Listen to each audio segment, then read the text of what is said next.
अंदर, तो फिर वह बैलेंस रहता है। ये कहने का तरीका। तो कहना सीखो। एक बार की बात, आचार्य श्री तुलसी आहार कर रहे थे, दाल आई, तो जो संत थे देने वाले शासन गौरव मधुकर स्वामी, उनको कहा आचार्य तुलसी ने थोड़ी दाल और दे दो। फिर दाल ले ली, फिर दाल और दे दो, सारी दाल खत्म हो गई। गुरुदेव आज क्या बात है, आज दाल इतनी क्यों? तो क्या जवाब दिया कि इस दाल के अंदर में नमक ज्यादा था। तो गुरुदेव हम खाते नहीं, तुमको सबको खानी पड़ती। तो उन्होंने सहन कर लिया नमक ज्यादा खा के। पहले के जमाने के लोग क्या करते थे, यदि दाल में नमक ज्यादा पड़ गया, सब्जी में नमक ज्यादा पड़ गया, तो क्या करते थे, एक आटे की गोली उसमें दाल में या जिसमें नमक ज्यादा है डाल दिया जाए, उसको हिला के रख दो, दाल का खारापन, सब्जी का खारापन कम हो जाएगा, और वो जो गोली है खाना खाने के बाद यदि मुंह में रखोगे, मुखवास का काम करेगी। कितना बड़ा, दोनों काम हो गए। तो यह है तरीका परिवार में रहने का। तो परिवार में कैसे रहना चाहिए, तो बताया कि कहना सीखो, सहना सीखो और रहना सीखो। और घर में शांति और मन में शांति, दोनों शांति होना चाहिए। यदि मन में शांति है तो घर में शांति कभी कभी नहीं भी होती है। तो एक उपाय बताया परीक्षा ध्यान में आचार्य महाप्रज्ञ जी ने। जो लोग पानी भरते हैं, पानी की मटकी में पानी भरते हैं घड़े में, तो पानी की मटकी में पानी भरने के बाद दोनों हाथ उस पर रखकर एक मंत्र बोलना 21 बार। ओम ह्रीं श्रीं हर हर स्वाहा, ओम ह्रीं श्रीं हर हर स्वाहा, ओम ह्रीं श्रीं हर हर स्वाहा। 21 बार और ये मंत्र बोलकर वो पानी को अभिमंत्रित किया जाए, घर में भी शांति और मन में भी शांति। और ये पानी का कितना प्रभाव है अभिमंत्रित पानी का। हम लोग कंटालिया में बैठे हैं, एक घटना घटी यहाँ पर, जयाचारी पधारे सिरियारी से और ढाल की रचना की गई, और यहाँ आए उन्होंने ढाल की स्थापना की गई। कैसे की स्थापना कि पूरे कंटालिया में सब लोगों को बीमारी आ गई। ऐसे इतिहास की बात आती, विक्रम संवत 1913 की बात बता रहा हूं। और सब लोगों को बुखार परेशानी आ गई। जयाचार्य ने ढाल की रचना में ध्यान आया, तास सीख बचधारी हो। एक प्रेरणा मिली किसी देवी के द्वारा, जो पहले साध्वी थी। उन्होंने क्या किया, एक कटोरे में पानी लिया और गुरुदेव जयाचार्य छत के ऊपर गए और पानी में वो अंतिम पद बोला, विघ्न हरण्य स्थापना भिक्षु नगर मजारी हो, महासुदी 14 पुण्य दिने कीदी हर्ष अपारी हो। और वो बस पानी चारों तरफ दिशाओं में डाला और थोड़ी देर में कंटालिया गांव का सारा उपद्रव शांत हो गया। ऐसी बहुत सारी घटना आती है, जैसे वो जबलपुर वाली घटना आती है। तो शेर आगे सामने, जबलपुर जाओ ताने चंपक मुनि ने, शेर दो बबर थी मिली गया जियो, भिकु शाम नाम सजा निकलियो, 20 घात दूर शेर टली गया जियो, भिक्षु भिक्षु भिक्षु मारी आत्मा। देखो क्या चमत्कार हुआ, वो शेर हट गए वहां से। ये ऐसा प्रयोग किया गया। तो बताया ये मंत्र का प्रयोग भी बहुत फायदा है, बहुत काम करता है। इसके अतिरिक्त हमारा सुझाव है कि इस जन्म में कोई भी गलती हो जाए तो प्रायश्चित कर लेना, और रात को सोने के पहले खमत खाम ना करना, और जब भी आप बाथरूम में जाओ तो भी खमत खाम ना करना। बहुत सारी घटनाएं घटती है, तो खमत खाम ना करने से अच्छी गति मिलेगी और प्रायश्चित करने से दोषों का निवारण होगा। तो कहते हैं परिवार छोटा होना चाहिए, कहते हैं छोटा परिवार सुखी परिवार। तो एक बार की बात है, परिवार नियोजन का मंत्री बिहार के अंदर में गया और लोगों को बोला छोटा परिवार सुखी परिवार। उसने अपनी भाषा में कहा, पहला बच्चा अभी नहीं, दूसरा बच्चा जल्दी नहीं, और तीसरा बच्चा कभी नहीं, छोटा परिवार सुखी परिवार। बहुत लोगों ने उसका स्वागत किया। एक आदमी खड़ा हुआ, बोले नेताजी आपकी कथनी करने में समानता नहीं है। क्यों? आप कहते हैं कि परिवार छोटा होना चाहिए, आपके तो 12 बाल बच्चे, इतना ऐसा क्यों? तो उस परिवार नियोजन के मंत्री ने कहा, देखो भाइयों और बहनों, अभी मैं परिवार नियोजन का मंत्री हूं, तो मैं परिवार नियोजन की बात करता हूं कि परिवार छोटा होना चाहिए। मेरे 12 बाल बच्चे कब हुए? जब मैं विकास मंत्री था। तो ये कथनी करने में असमानता है।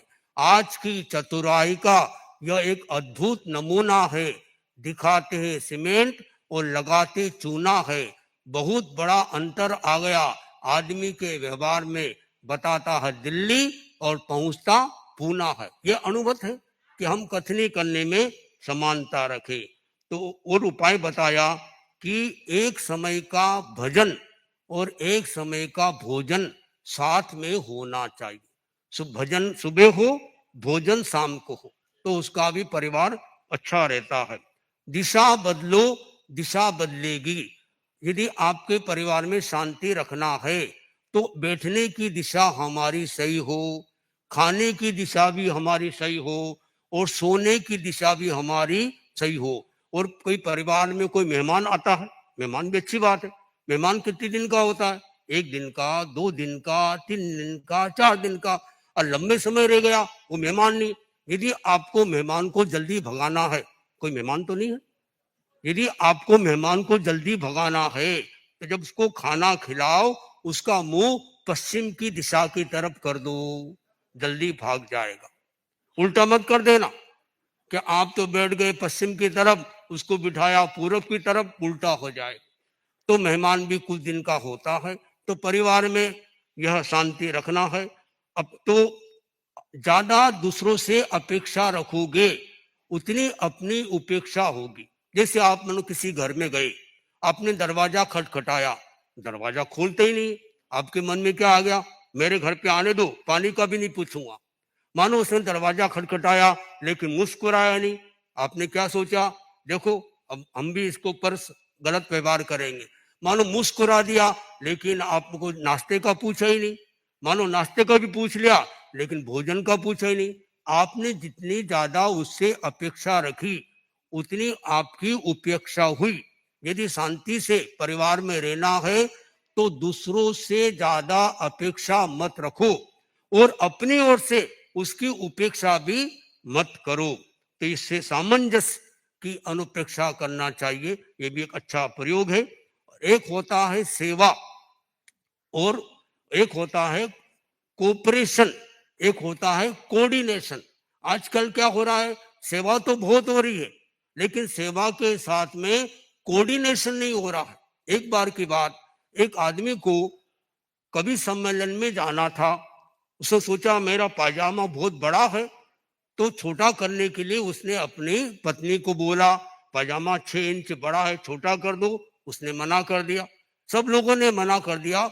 उसने मन में सोचा कोई बात नहीं, पायजामा छोटा मैं कर लूंगा, अंदर ओढ़ लूंगा। और सुबह जब वो उठा, पायजामा उठाया, वो पायजामा गच्छा बन गया। हुआ क्या था? उसकी मम्मी ने सुन लिया था मेरा लड़का प्रोग्राम में जा रहा है, पायजामा छोटा करना है, काट कर रख दिया। उसकी लड़की ने भी सुन लिया था पजामा छोटा करना है, काट के रख दिया। सबने पजामा काटा उसके अच्छे के लिए। परिणाम क्या हुआ? जो पैजामा बड़ा था बहुत ज्यादा छोटा हो गया। कारण क्या? सेवा तो की, कोऑपरेशन किया लेकिन कोऑर्डिनेशन नहीं किया। तो सेवा के साथ में तालमेल भी जरूरी है। परिवार के अंदर में आजकल परिवार कितने टूट रहे हैं, गमले की तरह जीवन हो रहा है। पहले देखिए पूरे बगीचे में एक साथ पानी डालते, आजकल गमले के अंदर पानी डालते। तो परिवार गमले की तरह हो गए। एक परिवार था, 12 दिन भी नहीं हुए और परिवार के अंदर में 2 भाई थे, बंटवारे की नौबत आ गई। हर चीज का बंटवारा हो गया लेकिन माँ का बंटवारा तो नहीं हो सकता है।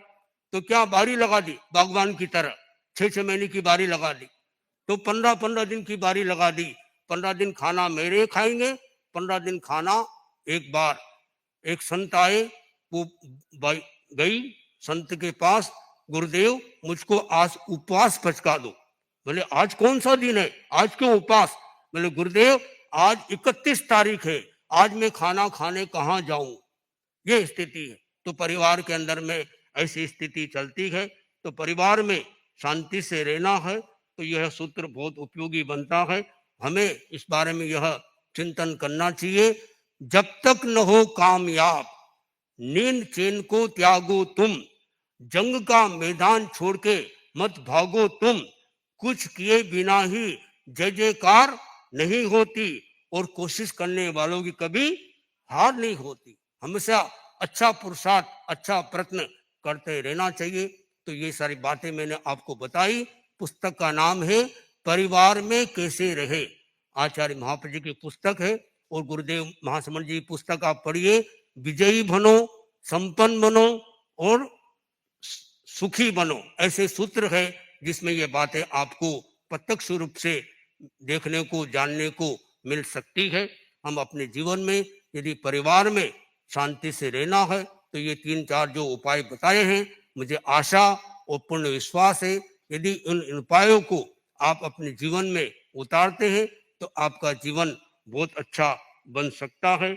हमें परिवार में शांति से रहने के लिए यह चिंतन करना जरूरी है।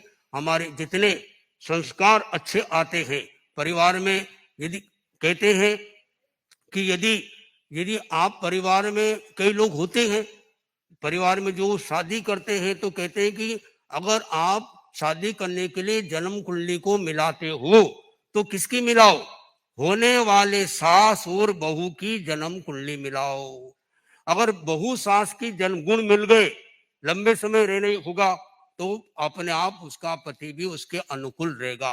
तो परिवार में एक व्यक्ति मुखिया, जैसे तेरापन धर्म से आप सीखिए, तेरापन में एक मुखिया, बहुत सारे मुखिया नहीं, एक मुखिया यानी सर्वसर्वा कौन? आचार्य। तो आचार्य का कहना सभी मानते हैं तो जीवन चलता है।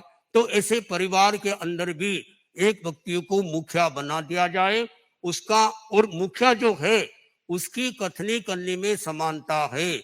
वो आचार्य तुलसी का सिद्धांत निज पर शासन फिर अनुशासन, इसके आधार पर यदि वो जीवन को चलाता है तो उसकी बात का फिर असर रहता है।